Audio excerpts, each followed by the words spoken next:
President Park Geun-hye's former senior secretary is brought in for questioning, and an arrest warrant has been issued for two other former presidential aides with alleged links to a scandal that's gripping the nation. On Sunday, Unshin starts us off with the updates of the continued probe into the power abuse case surrounding the Park Geun-hye administration and her close confidant, Choi Soon-sil.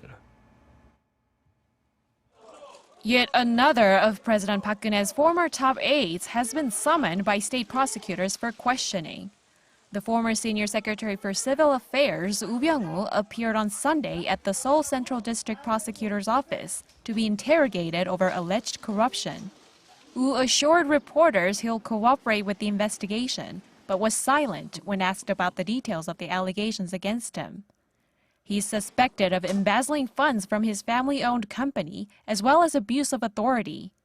And on top of that, the latest reports say he also failed to disclose correctly the full value of his real estate properties. Woo resigned from his position a week ago amid growing public outrage, along with several political figures suspected of influence peddling and embezzlement in relation to the scandal involving President Park's close confidant, Choi Soon-sil. The officials said the investigation into former Secretary Woo is expected to wrap up in about a week.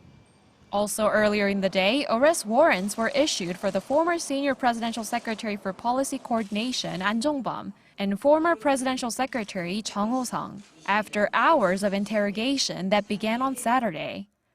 An is said to have pressured big companies into donating to two government-linked organizations that Choi Soon-sil helped set up, and Chung's charges include leaking confidential presidential documents to Choi. While the investigation of Choi, the woman at the center of the scandal, is ongoing, officials say the probe into all of Choi's associates will help determine just how deeply President Park was involved in the scandal. Unshin, Arirang News.